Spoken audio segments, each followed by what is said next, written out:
muri uyu mwanya turahejeje kurangura umugigwa twemererwa n'amategeko nk'ikigo nk'inama nkuru ijejwe gukurikiranira hafi ibinyamakuru umwuga wo kumenyesha amakuru.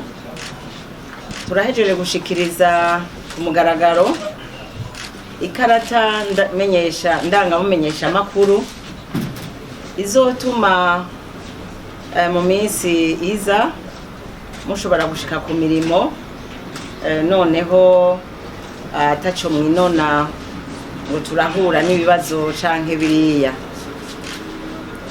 Musanzwe mubizi haraciye iminsi mikeyi hafi y'amezi abiri twaraganiriye turabona kumwe ko ikarata yahahora yataye igihe, hanyuma turumvikana ingene tugiye kubashikiriza iyindi igezweho. Ikarata tubahaye rero ni ikarata ijanye n'ibihe, ni ikarata irimwo umwidondoro wa buri mumenyesha amakuru wese bivanye n'aho akorera, bivanye n'umwidondoro wiwe kuri we nyene, bivanye n'ibitari bike vyagiye birashigwa mu nzandiko zaranga inzandiko twabatumye.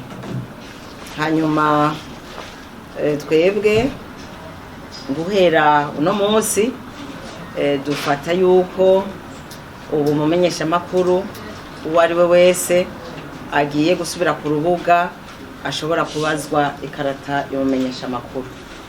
Ni ukuvuga ngo ikiringo twari twatanze cyo gutuma abamenyesha amakuru baja ku rubuga badafise amakarata kirangiranye n'uno munsi.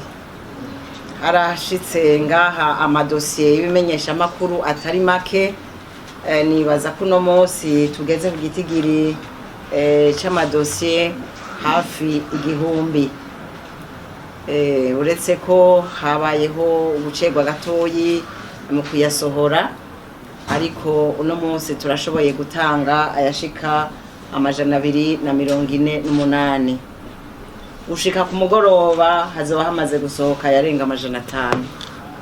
Imashini bandanya ihindukiza amenyo ku munsi wa mbere, ku munsi wa kabiri izisigaye zizoba zashoboye gushika muri CNC.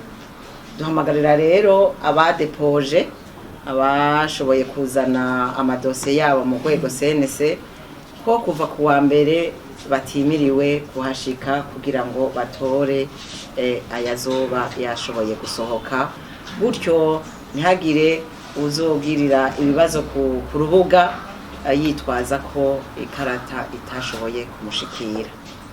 Bone rero hakanya keza ko gukengurukira cyane bimwe bivuye ku mutima aba barongoye ibinyamakuru kukungene twakoranye neza kuri iki gikorwa, kukungene biteye akamo kandi bakakitaba bakurikiza by'ukuri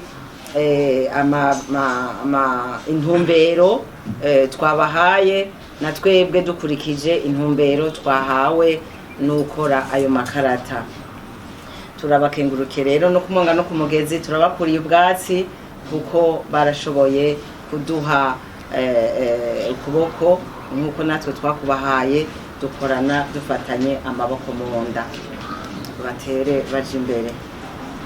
Bandi bantu nabo tugira dutera kamo naba bamenyesha amakuru baraye batewe iteka mu binyamakuru byabo basanzwe bakoreramwo, bahita batogwa mu bandi, kuko mwabonye neza ko buri kinyamakuru nticyatanze abo gisanzwe gikoresha bose, ahubwo caracaguye gicagura gikurikije vy'ukuri uko umwuga w'amenyesha amakuru ubitegekanya.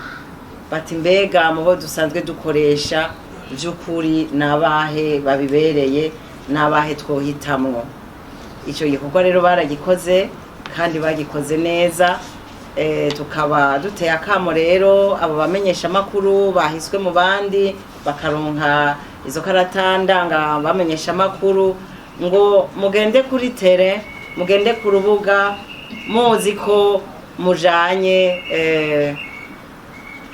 ubutumwa, mugiye nk'aba missionari bagiye kugira icyo bagiye kuzana ku rubuga.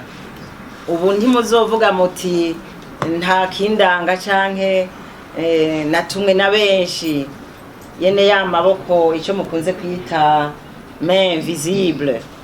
Oya, hariho ababatumye, muzobazanire rero ibikorwa bishimishije.